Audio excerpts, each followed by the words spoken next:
सिद्धासन, सुखासन किंवा पद्मासनामध्ये बसून जे ज्याला अनुकूल असेल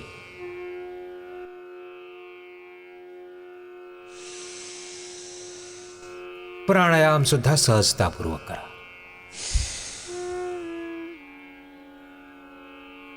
तनानंतर आता मनाच्या संतुलनाविषयी थोडं आणखी सांगतो. स्ट्रक्चरल बॅलन्ससह, दैहिक संतुलनासह मनाचं संतुलन, प्राणांचं संतुलन, विचार भाव संवेदनांचं संतुलन समतेमध्ये या.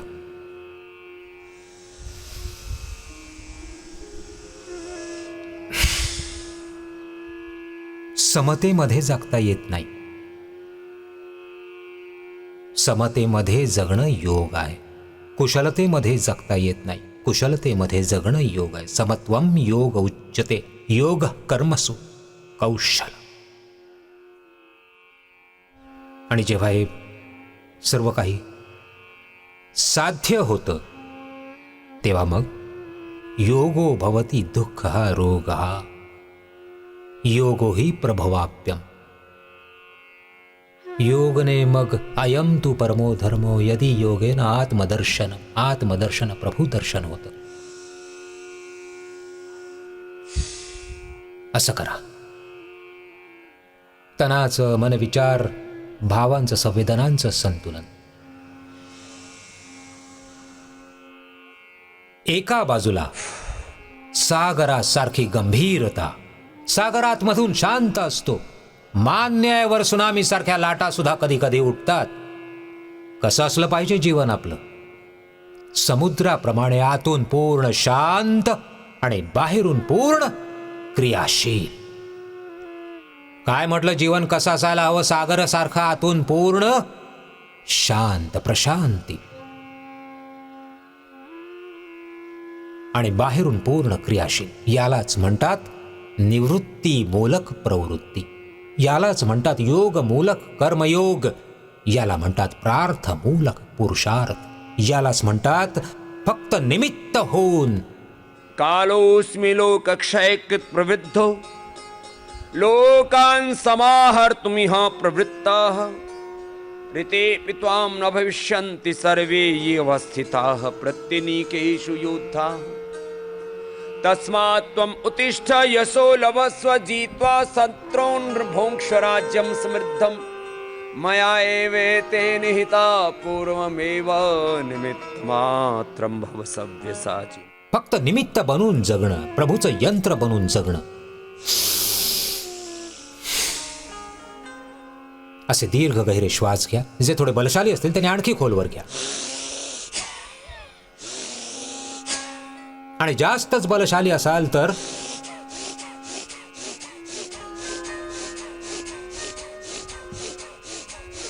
काही चलर होता कामा नाही बघा माझ्या बंधू भगिनींनो. आणि मग वो कान्हा एक बासुरी वाला सुध बिसरा गयो मोरी रे कर गयो मन की चोरी. एखादी देव उपासना, अवतार उपासना, वेगवेगळ्या आपल्या आराध्याची उपासना करत त्या परब्रह्म एक ब्रह्म तत्वाची उपासना करत एको वशी सर्व भूतंतरात्मा एकम रूपम बहुधा यः करोति तमात्मस्थं यनुपश्यन्ति धीराः तेषां सुखं शाश्वतं न इतरेषां. एका ब्रह्मासोबत एकाकार झालो, तन्मय तद्रूप ब्रह्मरूप झालो. आणि असं करत जेव्हा आपण परमेश्वराला शरण जातो, विवेकाची पराकाष्ठा बघा.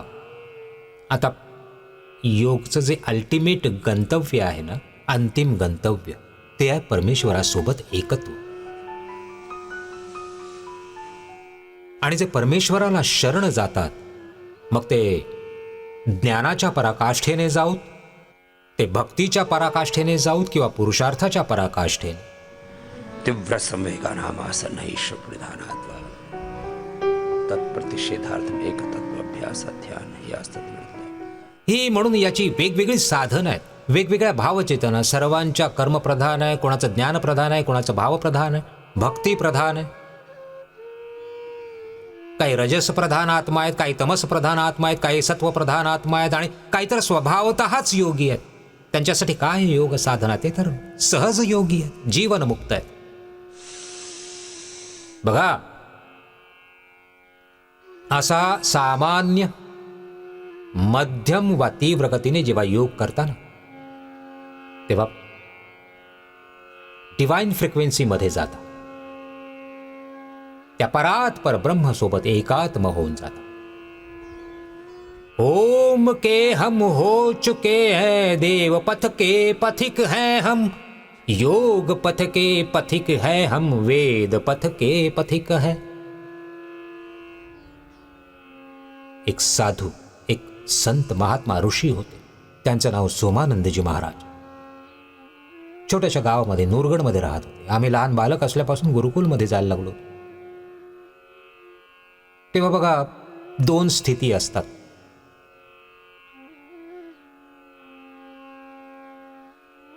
एकतर माकडिणीच्या पिल्लाप्रमाणे आपल्या मातेला धरून ठेवा,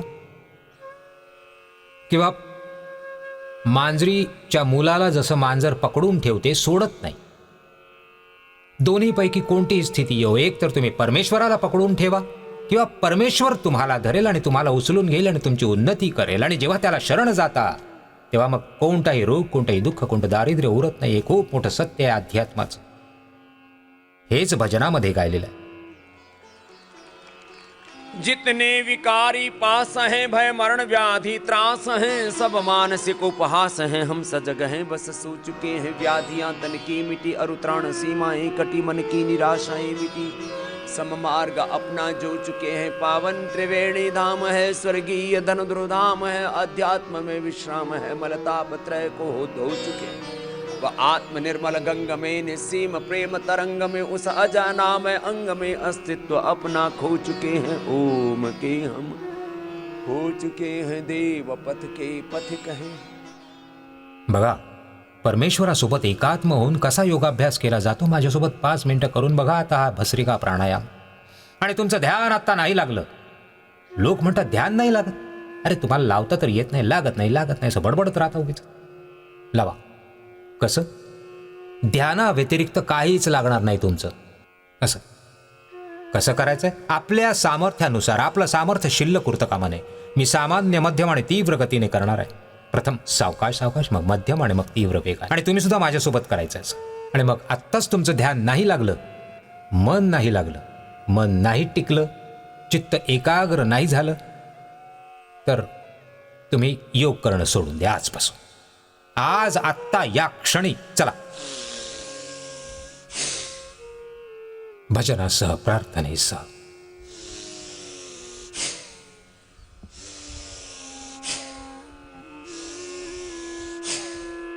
आपलं सामर्थ्य शिल्लक उरता कामा नये. पूर्णपणे करा. सामान, तीव्र, पण आपल्या सामर्थ्यानुसार करा. उच्च रक्तदाब, हृदयरोग, हार्निया, कंबरदुखी, अशक्तपणा असेल तर वेगाने करू नका. बाकीच्यांनी वेगाने करा. तीव्र संवेगानामासन एका क्षणामध्ये ध्यान लागेल. चित्ताला 2च गोष्टी तर कळतात, विचार करणं आणि झोपणं. विचार करणं आणि झोपण्याच्या पलीकडे आत्मा आणि परमात्म्याच्या द्वारी तुम्ही पोहोचता.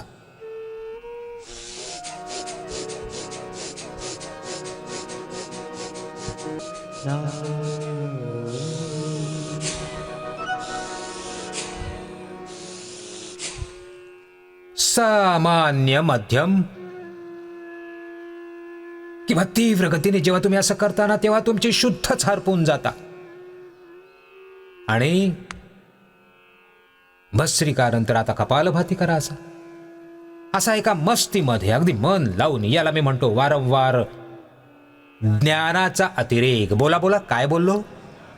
भक्तीचा अतिरेक बोला, कर्माचा, पुरुषार्थाचा अतिरेक, पराकाष्ठा.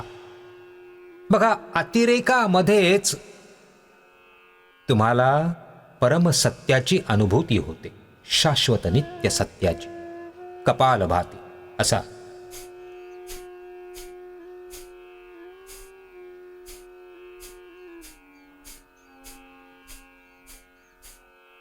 अतिरेकामध्ये परमेश्वरासोबत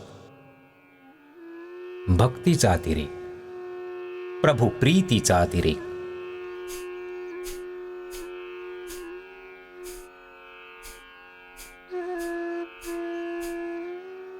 असं करता करता करता करता त्या परमतत्वासोबत, परात्पर ब्रह्मसोबत,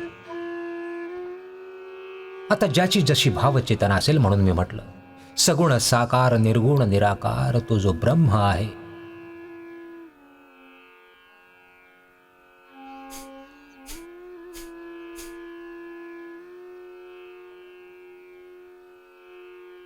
अशा भावाने, एवढ्या भक्तीने, प्रीतीने योगच्या वेळी एका योग शिवाय, एका ब्रह्म शिवाय आणखी कोणत्याही गोष्टीची शुद्ध राहता कामा नये. मान्य आहे तुमच्यावर हजारो लाखो जबाबदाऱ्या आहेत, माझ्यावर पण आहेत. तुमच्यावर तर एका कुटुंबाची जबाबदारी आहे. मी 135 कोटीच्या भारतापासून या 800 कोटीच्या पूर्ण विश्वाची जबाबदारी घेतली आहे, पण योगच्या वेळी केवळ योग करतो. योगच्या वेळी एका ब्रह्माशिवाय दुसऱ्या कशाचंही चिंतन नाही. त्यामध्येच हरवून गेलो, त्याचेच होऊन गेलो.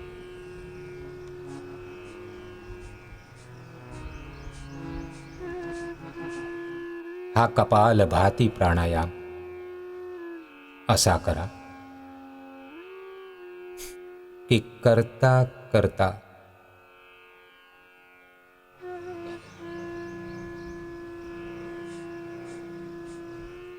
बाकी सगळं विसरून जा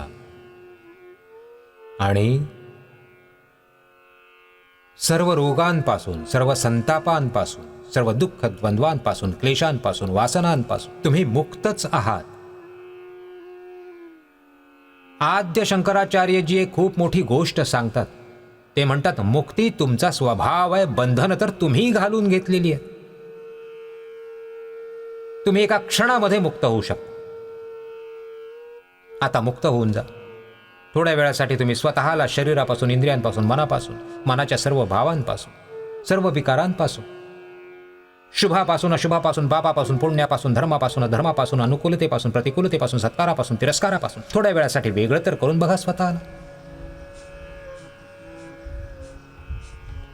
रुक्मिणीने असंच परमेश्वरावर प्रेम केलं होतं आणि त्यावेळी जे गीत गायलं होतं ना, ते सुद्धा जेव्हा तुम्ही त्या भावचेतनेमध्ये एक ही भावचेतना निर्माण करण्याचं भजन, कीर्तन इत्यादी कारण बनतात.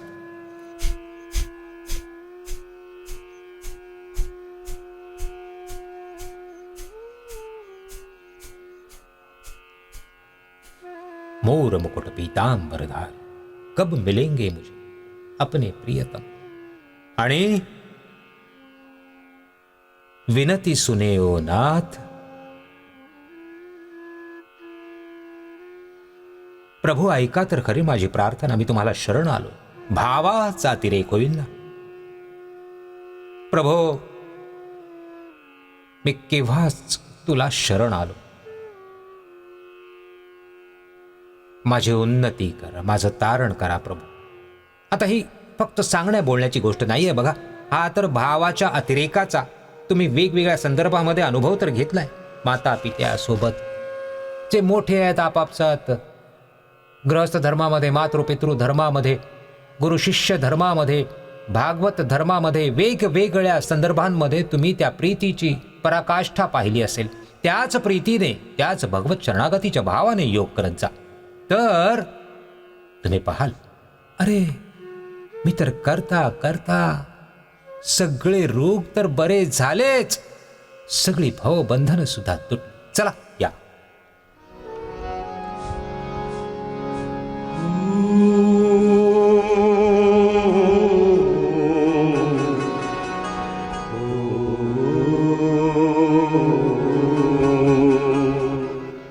सामान्य, मध्यम व तीव्र गतीने आपल्या शक्तीनुसार यथाशक्ती करा. एका ब्रह्मशिवाय, एका परमेश्वराशिवाय आणखी कोणी दुसरा केंद्रस्थानी असता कामा नये. असा परमेश्वरासोबत भक्तीचा अतिरेक करा. या भस्रिका असा भावपूर्ण हृदयाने करा. कपालभाती सुद्धा, असा अनुलोम विलोम सुद्धा. मी तर केव्हाच तुला शरण आलोय. आणखी एकदा माझ्याकडे सुद्धा प्रभो आपला कृपा कटाक्ष टाक. अनुलोम विलोम जेव्हा असा भगवत शरणागतीच्या भावाने करता,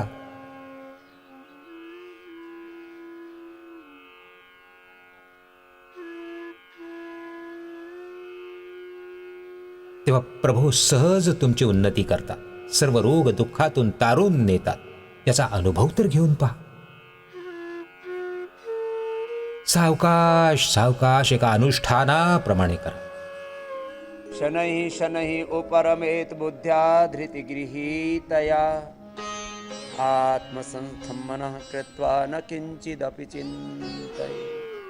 ही मर्यादा आहे भगवत भक्तीची, की एका ब्रह्मशिवाय, एका प्रभूशिवाय आणखी कोणताही मनामध्ये विचारच असता कामा नये. विकाराचा तर प्रश्नच नाही. काही विचार असता कामा नये. निर्विचार हो, निर्विकार हो, निर्द्वंद्व, निर्वैर, निर्भय हो, निर्विकल्प हो. पूर्ण घ्या, पूर्ण सोडा. सावकाश सावकाश करा. जराही उतावळेपणा नाही, कसलीही घाई गडबड नाही. अगदी सहजपणे करा.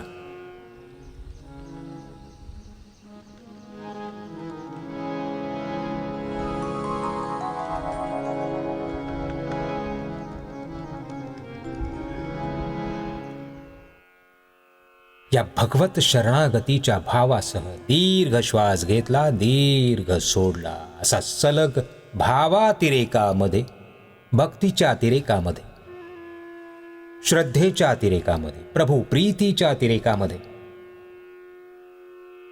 परमेश्वरावर एवढा उच्च विश्वास असावा आपला, की प्रभू तर सर्व करता आहे, सर्व नियंता आहे. कर्तुम अकर्तुम अन्यथा कर्तुम, अन्यथा तर का करतील, पण सर्व काही करण्यासाठी ते समर्थ आहे. जे तुम्हाला वाटतं हे असंभव आहे, ते सुद्धा सर्व काही संभव करू शकतो. ज्याने एवढ्या मोठ्या या ब्रह्मांडाची रचना केली, त्याच्या पुढे तुमच्या या छोट्याशा आजाराची त्याची लायकी काय, त्याची पात्रता काय. प्रभू सर्व शक्तिमान आहेत, सर्वज्ञ आहेत, सर्वांतर्यामी आहेत, सर्व व्यापक आहेत, सर्व शक्तिमान आहेत. ते परम दयाळू आहेत, परम कृपाळू आहेत. हो, ते न्यायकारी तर आहेत, परंतु न्यायासोबत दया सुद्धा, करुणा सुद्धा करतात आणि एका क्षणामध्ये उन्नती करतात. क्षिप्रं भवति धर्मात्मा शाश्वत शान्तिं निगच्छति कौन्तेय प्रतिजानीहि न मे भक्तः प्रणश्यति तेषाम् अहं समुद्धर्ता मृत्युसंसारसागरात् भवामि न चिरात् पार्थ मय्यावेशितचेतसाम् इदं दाससे त्वमग्निभद्रं करिष्यसि तवेतत् सत्यमङ्गिरः. त्याचा अनुभव तर घ्या. अंतिसंतं न जहाति अंतिसंतं न पश्यति पश्य देवस्य काव्यं न ममार्णजीर्यति. भस्रिका कपाल भाती अनुलोम विलोम असा भक्तीच्या पराकाष्ठेने करा, की प्रभू या सगळ्या वनस्पती, औषध, सगळे मेडिसिन आणि प्लांट्स, हे सगळं काही जे काही आमच्या औषधांच्या रूपात खातो, आहाराच्या रूपात खातो आम्ही, जे काही या सृष्टीमध्ये आहे, या सगळ्याची तर तूच रचना केली आहेस. प्रभू मी तुला शरण आलोय. बस माझं तर तुम्हीच औषध आहात. यासाठी गुरु नानक देवजी म्हणतात, परमेश्वराचं नाव सर्वात मोठं औषध आहे. वेद म्हणतो प्राण ब्रह्मच सर्वात मोठा औषध आहे. प्राणो ब्रह्मेते वेजानात अवात वाही भेषजम विवात वाही यद्रप त्वम ही विश्व भेषजो. प्राण इज द अल्टिमेट मेडिकेशन. प्राण is complete medication for all diseases. तुम्हाला शेकडो, हजारो, लाखो, करोडो औषधं खाण्याची गरज नाही आहे. हजारो, लाखो, करोडो, अरबो, खरबोंची.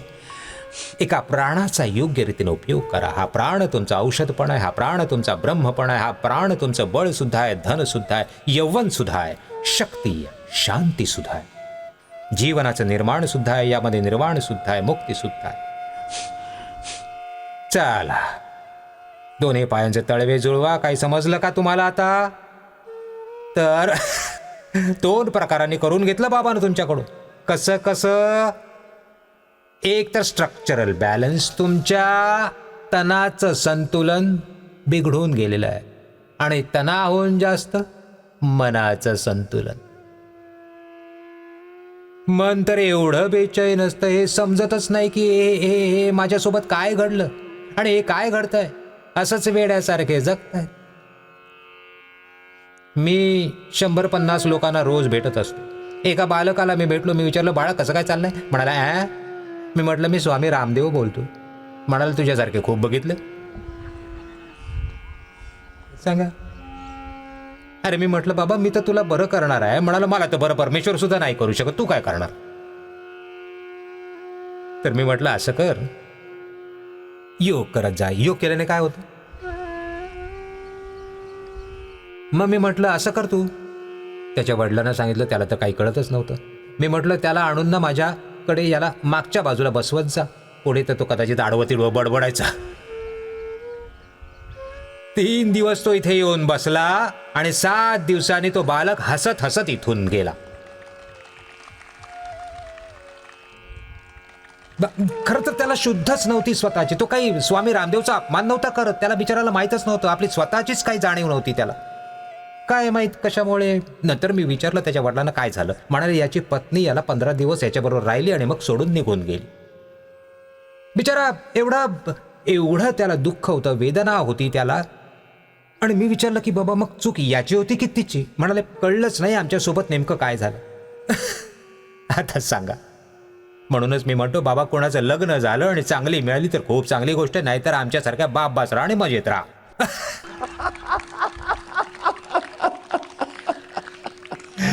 यासाठी तर खूप जणांनी टाळ्या वाजवल्या. असं वाटतं बहुतेकांकडे चूक भूल पत्नीची आहे. चला, काय हरकत नाही. म्हणे बाबाची चूक भूल घडली नसेल, पण तुमच्यासारखी मस्ती तर आमच्याकडे नाहीये. तर काही हरकत नाही. आधी नसाल बनला संन्यासी तर 50-60 नंतर बना. संन्यासीचा अर्थ काय असतो? कुठलीही गोष्ट धरून ठेवू नका. त्यागामध्ये जगा, विरागामध्ये जगा. रागामध्ये नाही जगायचं, विरागामध्ये जगायचं. राग नका धरू, आसक्ती नका ठेवू. तर बघा, लक्षात ठेवा, स्वामी रामदेव बनण्याचा अर्थ आहे सर्वांवर प्रेम करणं. तुम्ही एकाचं प्रेम तर निभावू शकला नाहीत आणि संन्यासी बनणार.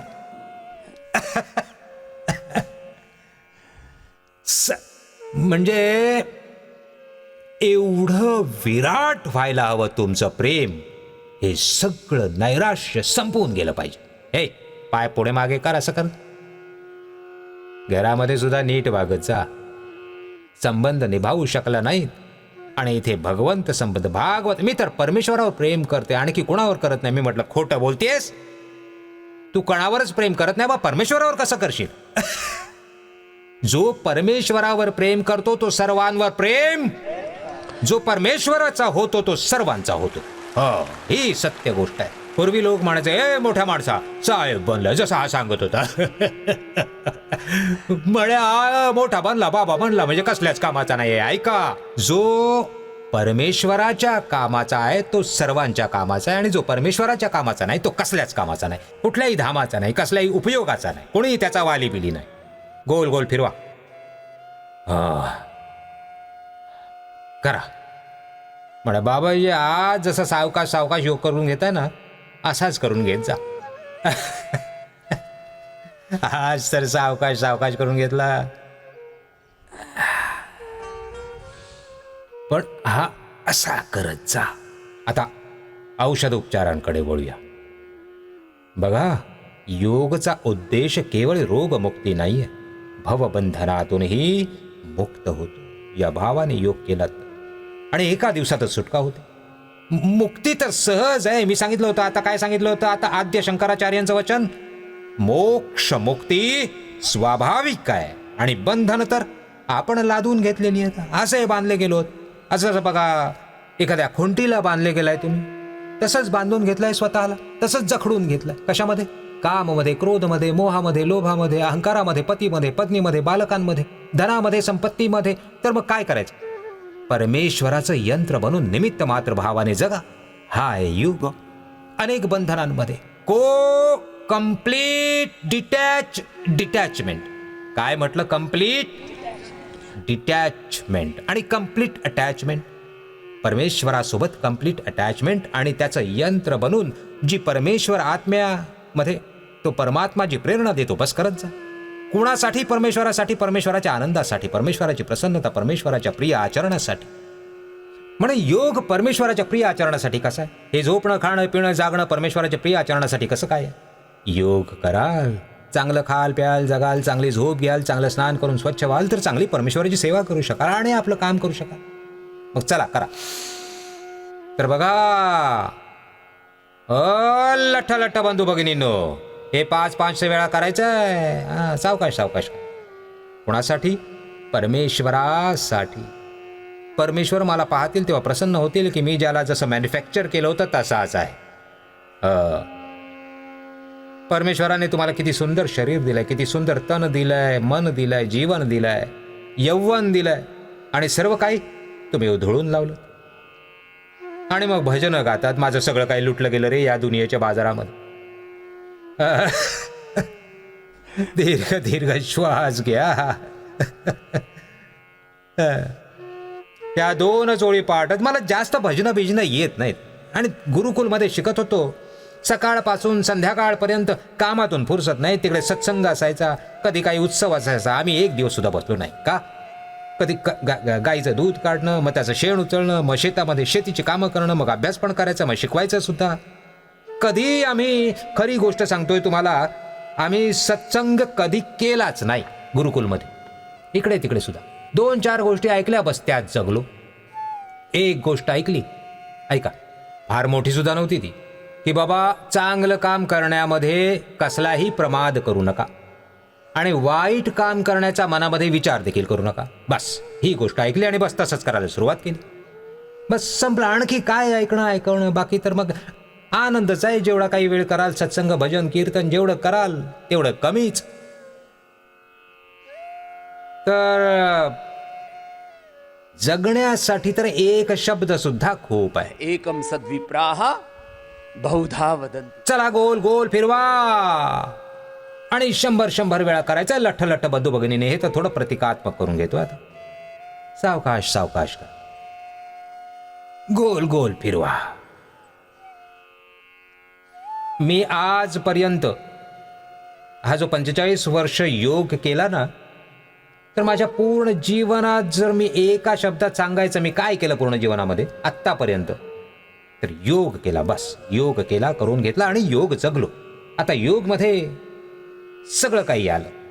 योग आला, कर्मयोग आला, जेवढी चांगली कामं आहेत सगळा योग आहे आणि जेवढी वाईट कामं आहेत सगळी भोग आहेत. दुखदाई होंगे भोग सभी, जो ईश्वर को बिसराएगा, विषयों की गिर कर खाई में ठोकर पर ठोकर खाएगा. कर्मजा मिळेल सजा. गोल गोल फिरवा. असं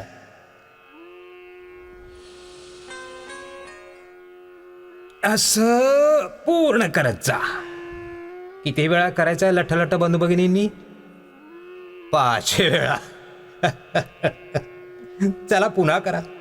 बरं मी तर तुमच्याकडून 1000 वेळा करून घेईन, माझ्यासोबत तर करा. मागे चणा सुद्धा फोडत नसा. समोर तर करता. असं करत जा. हे पोट तुमचं पूर्ण आत जाईल. जे म्हणतात बाबाजी हे तर आता काही लुकडे सुकडे पण अडकले आहेत तिथे, म्हणे बाबाजी आम्हाला तर जमिनीवर चिकटवणार आहात काय? त्यांच्यासाठी खजूर आणि केळी मागवून ठेवलेत, त्यांच्यासाठी वेट गेन मागवून ठेवलंय, त्यांच्यासाठी आंबे आहेत भरपूर, खा आंबे, खा केळी, खा खजूर, खा वजन वाढवा. आणि दुर्बळ बारीक लोकांसाठी आम्ही सर्वात प्रथम वेट गेनच बनवलं. मग हे जनशक्तीसाठी आयसोप्युअर आणि मग जे वे प्रोटीन हे सगळं नंतर बनवलं. हो वेट गेन. सकाळी सकाळी सकाळ संध्याकाळ 50-50 ग्रॅम खात जा, पाण्यामध्ये मिक्स करून खा सर्व. पण योग करा. हे आमचं इकडे शेजारी गुरुकुल आहे आपलं, तिथले एक आचार्य आहेत ईशदेव. आता ते एवढे दुर्बळ बारीक लोक येऊन त्यांना बघून म्हणतात असे आचार्य आहेत तुमच्या गुरुकुलमध्ये, एवढे बारीक एकदम. तर म्हणून स्वामीजी मला खूप वाईट वाटतं आणि सगळे म्हणतात तुमचे स्वामीजी अख्ख्या जगाचं भलं करतात, तुझं नाही करू शकत. मी म्हटलं बाळा ऐक, 200 वेळा सूर्यनमस्कार करत जा, 200 वेळा दंड बैठका काढत जा आणि 1 लिटर दूध प्यायला जा. त्याने करायला सुरुवात केली. 50 किलोवरून सरळ आता 67 झाला. आता एकदम मस्त दिसतो. म्हणाला स्वामीजी हे तर, आणि माझ्याकडे 10 वर्ष राहतोय तो. किती वर्षापासून? पण 10 वर्ष ऐकलाच नाही. बाकी तर सगळं ऐकायचा, पण हे 100-200 वेळा सूर्यनमस्कार आणि दंड बैठका नाही काढायचा. चला झोपा. ज्याला ज्याला जे सांगितलं ते आपापले अभ्यास करत राहा. तर बघा, वजन वाढवायचं असेल तर 100-200 वेळा सूर्यनमस्कार करत जा, 100-200 दंड बैठका काढत जा, आणि आसनं सुद्धा 2-2, 5-5 मिनिटं करायला लागा प्रत्येक आसन. मंडूकासन, उत्तान पादासन, आणि बद्ध पद्मासन तर 1 मिनिट सुद्धा केलं ना तर शेजाऱ्याचं सुद्धा जेवण संपवाल. एवढी तर भूक लागेल आणि शरीराला खाल्लं प्यालेलं लागेल. दीर्घ दीर्घ श्वास. आणि जे लठ्ठ लठ्ठ बंधू भगिनी आहेत त्यांनी 10-20 वर्षांच्या ॲडव्हान्समध्ये खाऊन ठेवलेलं आहे कोठा पूर्ण. तर त्यांचं खाणं बंद. काय म्हटलं? लठ्ठ बंधू भगिनींचं खाणं. बाबा तुम्ही तुमचं खातं पूर्ण केलेलं आहे. सती मूले तद्विपाकः जाती आयुर्भोगाः. तुम्ही तुमचा भोग बघा बाबांनो, ही महर्षी पतंजलींनी सांगितलेली गोष्ट आहे. पूर्ण केलेलं आहे. म्हणूनच आम्ही इथे लठ्ठ लोकांना खायला देत नाही आणि मरू देत नाही. करा एकेका पायाने, दोन्ही पायाने करा हा लठ्ठपणा. आता सांगा, असे छोटे छोटे उपाय सांगतो आम्ही इथे. जेव्हा ऊन असतं तेव्हा ग्रीन हाऊस थर्मोलियम थेरपी सुद्धा करतो. मग त्याला मेडिकेटेड स्टीम, मेडिकेटेड त्याला मसाज, मग त्याला मड थेरपी, हे सगळं काही करतो. दीर्घ दीर्घ श्वास 100 वेळा करायचा आहे लठ्ठ बंधू भगिनींनी. दोन्हीनी जमत नसेल तर एकेकाने करा, आणि हसत हसत होत नसेल तर रडत रडत करा हवं तर. अरे रामा मेलो रे योग करतायत, मेलो रे. एक एक पाय उचलून करा, दोन्ही पाय उचलून करा. मरणार नाही, जिवंत व्हाल. बस परमेश्वराला एवढंच सांगा, प्रभू आमचं सुद्धा वजन कमी कर, आम्हाला सुद्धा वजनाच्या या समस्येतून बाहेर काढा. प्रभू तुम्हाला शरण आलोय, आमचाही रोग दूर करा, आमचंही तारण करा. प्रभू प्रभू तारण करा, प्रभू उद्धार करा. वजनवाल्यांनी मेदो हरवटी खा उठल्याबरोबर. एका माते इल्ला मी विचारलं, योग किती वेळ करतेस? म्हणाले 15 मिनिटं. मी म्हटलं जाडी तर नाही झालीस माते? म्हणाले जाड तर यामुळे नाही झाले की मी तुम्ही सांगून ठेवलंय गोधन अर्क आणि ती मेदो हरवटी खाते रोज. आता सांगा, कोणी औषधं खाऊन सुद्धा निभावून नेतात आणि आपली हेल्थ मेंटेन करतात, तर मेदो हरवटी घ्या. आता तर वेटसाठी सुद्धा बनवली. अश्वगंधाची पानं सुद्धा खा, गोधन अर्क सुद्धा प्या. गरम पाण्यामध्ये लिंबू, आलं, हळदीचा रस आणि थोडासा मध टाकून प्या. उपवास करा. जे जे लठ्ठ लठ्ठ बंधू भगिनी आहेत, तुम्हाला तुमची शपथ आहे, खायचं नाहीये तुम्ही. मग काय करायचं? म्हटलं स्वामीजी भूक लागते खूप जोराची, आणि मग मन एवढं बेचैन होतं एकदम, म्हणजे काही सुचतच नाही. डोकं कामच करत नाही. कुणाकुणाचं विडी सिगरेट दारू पिणारा कधी विडी सिगरेट दारू जोर पित नाही तोपर्यंत त्याचं डोकंच चालत नाही. कुणाकुणाचं जोपर्यंत 2-4 किलो रेशन फस्त करत नाहीत बकासूर, तोपर्यंत त्यांचं डोकंच चालत नाही. त्यांची लेप्टिन लेवल एवढी जास्त इम्बॅलन्स होते. गोल गोल फिरवा. लेप्टिन लेवल एवढी जास्त इम्बॅलन्स होते की ते जोपर्यंत 1-2 किलो खात नाहीत आणि वर 1 लिटर पाणी भरतील, मग वरून करा, गोल गोल फिरवा, मोठा शून्य बनवा. तर लठ्ठ बंधू भगिनी उपवास केल्यावर जर ऍसिडिटी वाढली तर काय करायचं? तर मग बडीशेपेच्या पाण्याने उपवास करा. बडीशेपेच्या पाण्याने उपवास करा, दुधीने उपवास करा. कोणाची ऍसिडिटी वाढली तर कशाने उपवास करायचा? दुधीचा ज्यूस, दुधीचं सूप किंवा दुधीची भाजी. ज्यांना आर्थरायटिस आणि अस्थमा आहे, ज्यांना वेदना आहे शरीरामध्ये आणि कफ आहे, दुधीचा ज्यूस नका पिऊ, खूप थंड असतो. गोल गोल फिरवा, असं एकेका पायाने किंवा दोन्ही पाय. आता बघ, वजन कमी करण्यासाठी सकाळी संध्याकाळी कुणी कुणी तर 2 पायाने सुद्धा करतात. एक आमचा शांतीलाल आणि मंजुनाथ आला, म्हणे स्वामीजी माझं तर वजन कमीच होत नाही, मी तर तुमच्याबरोबर 10 वर्षांपासून करतोय. मी म्हटलं आता गुपचूप जसं मी सांगतोय तसं कर. म्हणालो काही करा वजन कमी नाही होणार. मी म्हटलं कर तू. 12 ते 15 किलो वजन कमी करून गेला आणि त्याला हार्टची सर्जरी सांगितली होती, ती पण टळली. बघा, हृदयामृत घ्या आणि अर्जुनची साल घ्या. ज्याच्यासाठी जे औषध सांगितलेलं आहे टाचेपासून शेंडीपर्यंत, टाचेमध्ये वेदना होतात, पिडानिल गोल्ड घ्या, ऑर्थोग्रीड घ्या. मसल्स सुद्धा वीक आहेत तर थोडं स्प्रिलुना घ्या. दीर्घ दीर्घ श्वास, स्प्रिलुना घ्या. पूर्ण शरीरामध्ये अशक्तपणा असेल तर इम्युनोग्रीड घ्या. विटॅमिन डी ची डिफिशियन्सी आहे, कोणाकोणाला कट कट कट कट आवाज येतो, पूर्ण शरीरामध्ये हाड कीर्तन करतात. याचा अर्थ आहे विटॅमिन डी आणि B12 ची कमतरता, कॅल्शियमची कमतरता. तर थोडे दिवस तर एक हे हे हे लोक म्हणतात स्वामीजी एवढ्या गोळ्या कशा खायच्या, या तर तुम्ही सुद्धा कितीतरी गोष्टी सांगता. अरे या गोळ्या नाहीयेत, फूड सप्लिमेंट्स आहेत. गोल गोल फिरवता ना तुम्ही सुद्धा. माझं तर वजन जास्त नाही तरी सुद्धा मी तुमच्यासाठी करतोय. बघा सांगा, हे जे आहे अर्ध हलासन, पादवृत्तासन, द्विचक्रिकासन सर्वांनी करायचं आहे. चला आता लठ्ठपणावाल्या बंधू भगिनीने तर हेच करत राहायचं. आणि बाकीच्यानी काय करायचं, कंबरदुखीवाल्यांनी मर्कटासन करा आणि बाकीच्यांनी पवनमुक्तासन करा.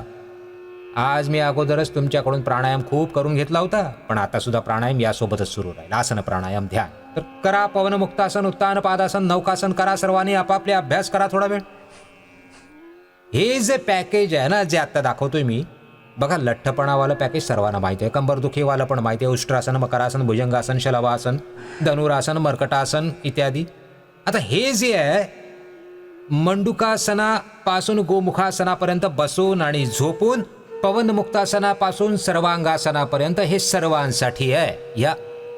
याला मी म्हणतो integrated yoga practice, yoga for all, सर्वांसाठी आहे. आणि हे डायबिटीजवाल्या मुलांनो ऐका, तुम्ही लोक अनुलोम विलोम पण अर्धा तास पूर्ण करत जा बाळानो. फक्त पॅनक्रियाज ऍक्टिव्हेट होण्याने शुगर बरी होत नाही, बॉडीचे रिसेप्टर्स सुद्धा नॉर्मल होणं आणि पिट्युटरी, पिनियल ग्लँड, ब्रेन, हायपोथॅलमस सुद्धा बरं होणं आवश्यक आहे. त्यासाठी अर्धा तास अनुलोम विलोम सुद्धा आवश्यक आहे. सगळ्या आमच्या योगाचार्यांनी सुद्धा ऐका आणि हा टाईप 1 डायबिटीजवाल्या मुलांनी सुद्धा ऐका. Type 1 diabetes, ankylosing spondylitis, rheumatoid arthritis, chronic asthma, ॲसिलोमा सॉर्टमन डिजीजसाठी आम्ही विशेष मोहीम राबवली. लाईफस्टाईल डिजीज, इनक्युरेबल डिजीज आणि genetic disease, genetic BP, sugar, thyroid, arthritis, asthma.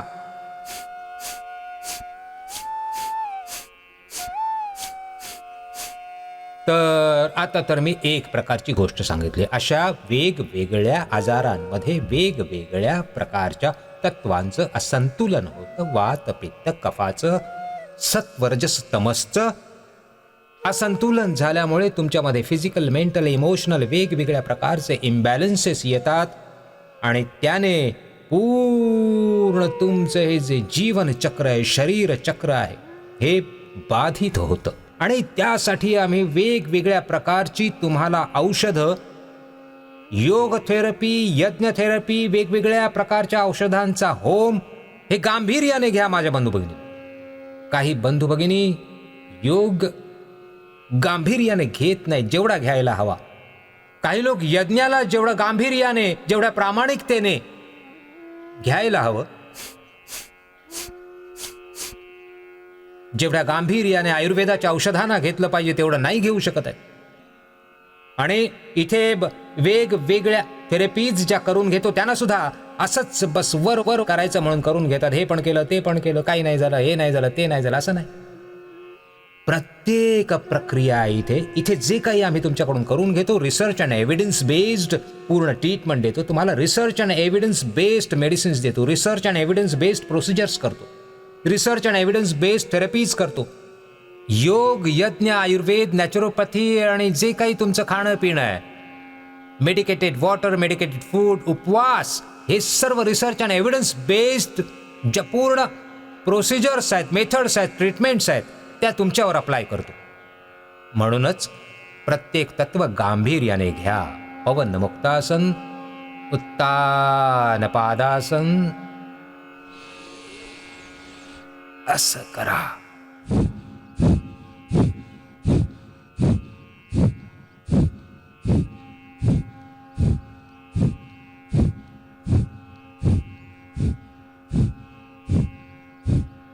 एका आसनामध्ये किती वेळ व्हायला हवा कपालभाती? 100 ते 200 वेळा, तर पूर्ण लाभ मिळणार.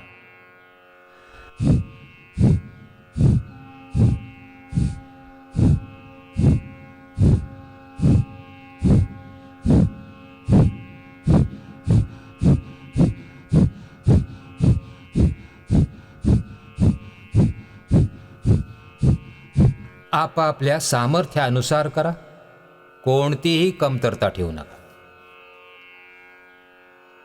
जे करायचंय ते कोणत्याही परिस्थितीत करायचंय, जे नाही करायचंय ते कोणत्याही परिस्थितीत नाही करायचंय. तर मी सगळ्या देशवासियांना रोज आवाहन करतो की बाबांनो, कुठवर त्रास सहन करत राहणारा, तुम्ही धीर धरला नाहीत, तुम्ही दुर्बळ ठरलात, तर चारही बाजूनी आघात होतील. चारही बाजूनी लुटारू तुमचं सर्व काही लुटून नेतील. हे रोगरूपी लुटारू घात लावून बसलेत, कोरोनापासून, बीपी, शुगर, थायरॉइड पासून. तुम्ही दुर्बळ झाल्याबरोबर सावधानी हटी, दुर्घटना घटी. तसंच तुमच्या आत सुद्धा, आतमध्ये BP, sugar, thyroid, asthma, arthritis, obesity, stress, anxiety, डिप्रेशनचा प्रवेश होईल. एवढंच फक्त नाही, वेगवेगळ्या प्रकाराने तुम्हाला रोग घेरून टाकतील. पवन मुक्तासन, उत्तान पादासन, सेतुबंधासन, नौकासन, पादांगुष्ठनासा, स्पर्शासन. आपापल्या सामर्थ्यानुसार आपापला योगाभ्यास करत राहा, आपापली औषधं घेत राहा, खाण्यापिण्यावर लक्ष द्या. थोडंसं गांभीर्याने, जागरूकतेने, वीरतेने, धीराने आपले रोग बरे करण्यासाठी प्रतिबद्ध व्हा. मी वारंवार सांगितलेलं आहे, आजारांशी तडजोड करू नका. कितीही भयंकर आजार असो, कितीही लाचारी असो, कितीही दुःख असोत, वेदना असो, पीडा असो, जीवनामध्ये आव्हानं असोत, संकट असो, त्या सर्वातून तुम्ही बाहेर पडू शकाल. बस धाडस दाखवून आपलं जे कर्तव्य आहे, आपलं जे काम आहे ते करा.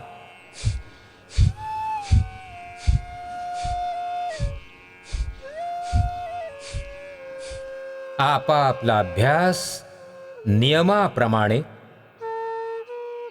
विधीनुसार जेवढा करायचा आहे तेवढा पूर्ण प्रामाणिकपणे करा. आणि योगाभ्यासापासून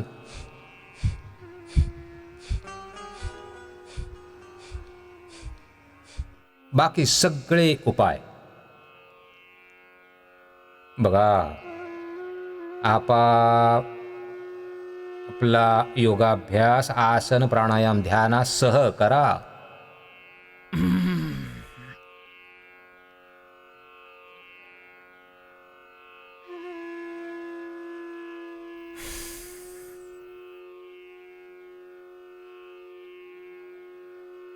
जास्त वेळ करायची सवय नसेल तर सवय लावून घ्या. चांगली सवय लावा. आणि एक गोष्ट तर ऐकाच, एका योगच्या चांगल्या सवयीने तुमच्या सगळ्या वाईट सवयी सुद्धा आपोआप दूर होतील.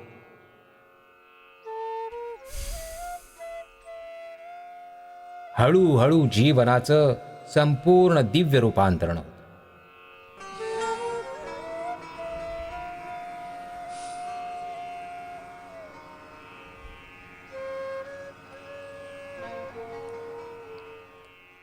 आपापला अभ्यास बघा बाबांनो, मी तर प्रतिमात्मकरित्या दाखवत असतो, कारण मला तर सर्व आजारांविषयी सांगायचं. तर ज्याला जे सांगितलेलं आहे, आपापले अभ्यास पूर्ण करा, अगदी मन लावून, एका अनुष्ठानाप्रमाणे.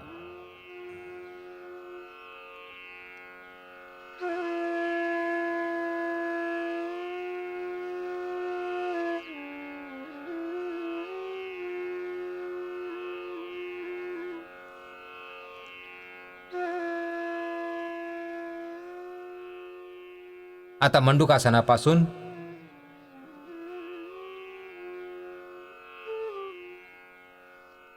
मंडूकासन, शशकासन, योग मुद्रासन, वक्रासन, गोमुखासन इत्यादी आपली आसनं पूर्ण करा. आज तुम्हाला शारीरिक संतुलन, मग मानसिक, भावनात्मक संतुलनासाठी, आणि सोबतच हा वारंवार तुम्हाला संकेत केला आहे की योग मध्ये केवळ योग मध्येच हरवून जा.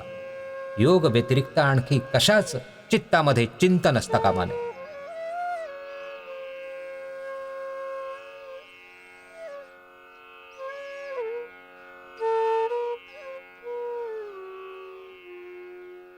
योगासन प्राणायाम ध्यान एकाग्रचित्त होऊन अंतर्मुख होऊन भगवत शरणागतीमध्ये प्रतिष्ठित होऊन जे वारंवार तुम्हाला सांगतो ना की बघा असा योग करत जा, तर आम्ही कसलीही कसर सोडली नाहीये.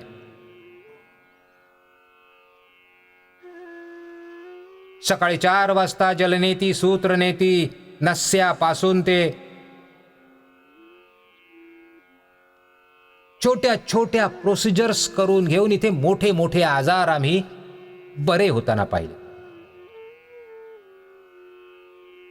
एक बंधू इथे मला वाटतं 1 किंवा 2 आठवड्यांपूर्वी आले होते. म्हणाले स्वामीजी जेव्हा आलो होतो तेव्हा तर दिसतच नव्हतं.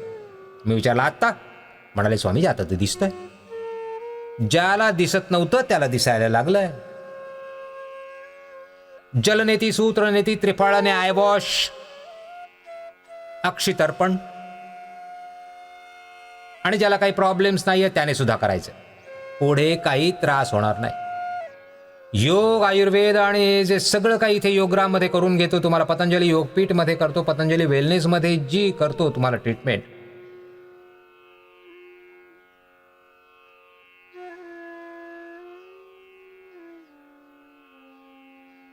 ही निरोगी माणूस सुद्धा घेऊ शकतो. स्वस्थस्य स्वास्थ्य रक्षणम आतुरस्य विकार प्रशमनम. स्वस्थ आणखी अधिक स्वस्थ होतील म्हणून जेवढ्या काही सगळ्या थेरपीज आहेत इथे, प्रयत्न असा करा की तुम्ही मॅक्सिमम सगळ्या थेरपीज इथे घ्याव्यात. 7 दिवसांमध्ये 6 दिवस तर शिरोधारा, तुम्हाला मेडिकेटेड शिरोधारा नको असेल तर फक्त ते ताक आणि दुधानेच घ्या. ते हेल्दी माणसासाठी पण चांगलं.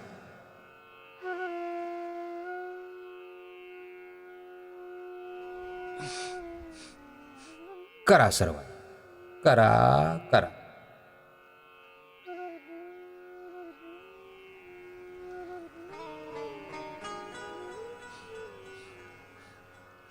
एक 2 मिनिटं करा. असं मंडूकासन, शशकासन, योग मुद्रासन, वक्रासन, गोमुखासन आपापले अभ्यास पूर्ण करा. सगळ्या त्या छोट्या छोट्या थेरपीज आता मी बघा 8-10 इथे ज्या थेरपीज देतात ना त्यांचे किती जबरदस्त लाभ आहेत. जे जे जे 10 वर्षापासून योगाभ्यास करत होते, आयुर्वेदिक औषधं खात होते, ॲलोपॅथी होमिओपॅथी सगळं काही खाल्लं, आर्थरायटिस नाही बरं झालं. इथे आर्थरायटिससाठी आम्ही 3 गोष्टी विशेषतः केल्या. एक तर बस्ती, मेडिकेटेड एनिमा. ज्यांना जास्त त्रास आहे त्यांना सलग 7 दिवस करतो. कशाने? एरंडेल मुलाने, दशमूलाने किंवा पेडांतकने. पेडांतक, एरंडमूल, दशमूल, निर्गुंडी, ॲलोवेरा किंवा गिलोय. आता ते रोग्याला पाहून मग ठरवतात आमचे वैद्य. ॲलोवेरा, गिलोय, दशमूळ, एरंडमूळ, निर्गुंडी, रासना किंवा पीडांतक मध्ये तर सगळं काही आलं. त्याने जेव्हा 7 दिवस सलग, मग 7 दिवसात 5 दिवस, मग 7 दिवसात 2 दिवस आणि नंतर 1 दिवस तुम्हाला कंटिन्यू करायचे 1-2 महिने ही प्रोसेस. आता या एका प्रोसेसने याच्या सोबत मग दुसरं मेडिकेटेड मसाज, मेडिकेटेड स्टीम, मग मेडिकेटेड तुम्हाला लेप लावतो.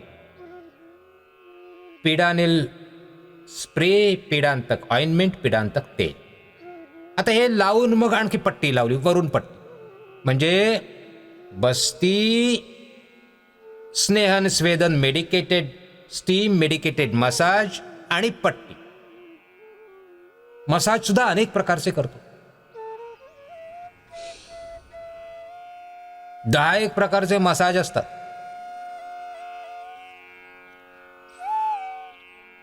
मंडुकासन, शशकासन. असंच योग मुद्रासन, वक्रासन, गोमुखासन इत्यादी करा. मग त्यासोबतच ॲक्युप्रेशर करतो.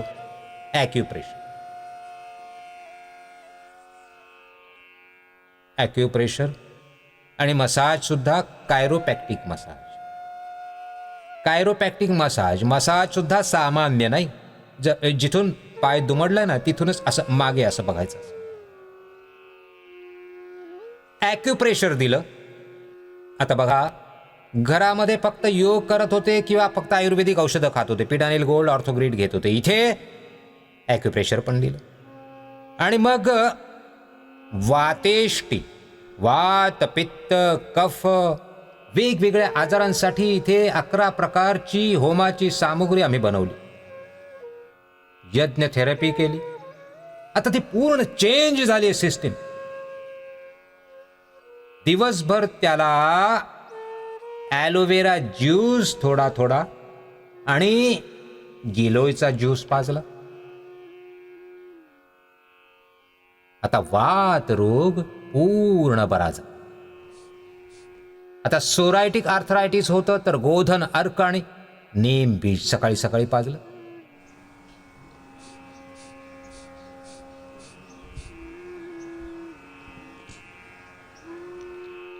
आता हे एवढे प्रयत्न एकाच वेळी करावे लागतात जेव्हा आजार जास्त वाढलेला असतो.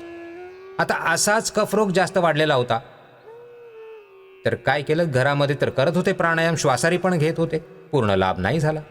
इथे हळद, आलं, लसूण, कांद्याचा लेप दिव्यधारा सोबत लावला. दिवसभर दिव्य पेय पाजले आणि कल्प करून घेतो. वेगवेगळे मेडिकेटेड उपवास, मेडिकेटेड फूड दिलं. त्याला फक्त द्राक्ष वा खजूरच दिलं.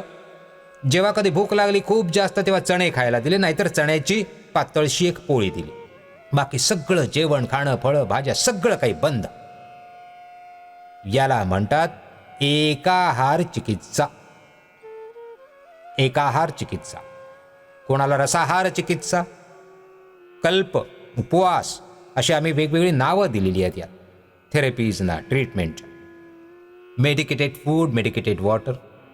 आता अस्थमावाल्यांना कोणाला द्राक्षानुकूल असतं, कोणाला खजूर. आता डायबिटीज असेल तर द्राक्ष आणि खजूर दोन्हीही नाही देत. त्यांना दिव्य पेय पाजतो. दिवसभर जेव्हा भूक लागली तर थोडेसे चणे किंवा चण्याच्या पिठाची पोळी, बस, आणखी काहीही देत नाही. आणि 2-2 वर्षांपासून एक दिवस सुद्धा खोकला थांबला नव्हता. इथे 2 दिवसात खोकला थांबला. दमा बरा झाला, दम लागणं बंद झालं. आता काही लोक गांभीर्याने करत नाहीत, ती गोष्ट चुकीची.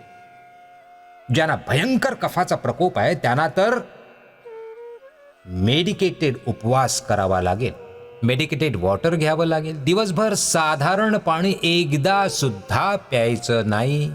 आता तुम्हाला 3 दिवसात बरं केलं, मग जे थोडंसं उकडायला लागलं आणि ते थंड पाणी प्या, तर 3 दिवसांच्या मेहनतीवर 1 मिनिटामध्ये तुम्ही पाणी ओतलं. असं का करता? म्हणतात अहो काय करणार, तहान लागली होती, मरत होता का तहानेने? तर थोड्याशा वेळेचा वेग आहे, भुकेचा, तहानेचा, थांबवा. वात, कफ, किती भयंकर, सार्कोडायसिस, लंग फायब्रोसिस, एक पाऊल सुद्धा टाकवत बघा. मग त्यांना पूर्ण उपाय करावा लागेल. असंच नाही, असं नाही, पूर्ण करावा लागेल. मग त्यांना कर्क्युमिन गोल्ड सुद्धा देतो, लक्ष्मी विलास, संजीवनी, ब्रोनकोम आणि ते श्वासारी गोल्ड, पंचकोल, श्वासारीचा काढा, हे सर्व करून घे.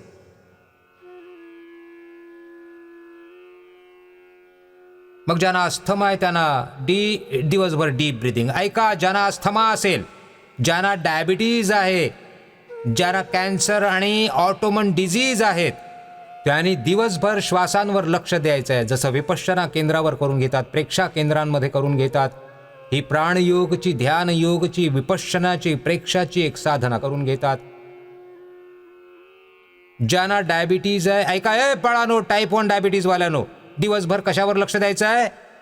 श्वासांवर. श्वासांवर लक्ष दिल्यानेच एका माणसाचं नॉर्मली 16 श्वास चालतात. माझ्या नॉर्मल लाईफमध्ये 4-5 श्वास चालतात आणि जेव्हा मी ध्यान करतो तेव्हा माझा एकच श्वास चालतो. तर जेवढे श्वास दीर्घ असतील तेवढंच लवकर डायबिटीजपासून, ऑटोमन डिझीजपासून, अस्थमासारख्या आजारांपासून मुक्त व्हा. Less oxygen supply is the main cause of all disease. पूर्ण शरीरामध्ये जे ऊर्जा चक्र आहे ना ते पूर्ण व्यवस्थित होतं. फक्त दीर्घ श्वास घेण्याने तुम्ही खूप काळापासून सुरू असलेल्या मोठमोठ्या आजारांना सुद्धा उपटून टाकू शकता, ते संपवून टाकू शकता, क्युअर करू शकता, मुळापासून घालवू शकता. आता ज्यांना पित्ताचा प्रकोप खूप जास्त आहे, सर्वात प्रथम तर त्यांनी आपलं मन शांत करायला हवं. विचारच केमिकल सोर्स हार्मोन्स पासून ऍसिड बसून रिफ्लेक्ट होतात. हो, म्हणूनच ज्यांना खूप जास्त पित्ताचा प्रकोप आहे, चिंतेने, तणावाने वात सुद्धा वाढतो, कफ सुद्धा वाढतो, पित्त सुद्धा वाढतो. म्हणूनच मी वारंवार सांगत असतो, दिवसभर सजग राहा, वारंवार म्हणत राहा, हे नाथ, हे नारायणा, मी तुम्हाला विसरू नये. श्वासांवर लक्ष केंद्रित करा, श्वासांवर लक्ष केंद्रित करा. मी पाहतो काही जण सकाळपासून संध्याकाळपर्यंत पळापळच करत असतात. नाही माझ्या बाबांनो, थोडासा धीर धरून इथे वावरत जा. उत्तेजित असतात, खूपच उत्तेजित असतात. ही उत्तेजना चांगली नाही बाबांनो. उत्तेजनेमध्ये नाही राहायचं. काही लोक इथे येऊन सुद्धा उत्तेजनेमध्ये असतात. उत्तेजनेमध्ये नाही, प्रशांततेमध्ये. आणि यासाठी श्वासांवर ध्यान. आज मी उद्या विचारणार आहे, आजचं हे होमवर्क देतोय तुम्हाला.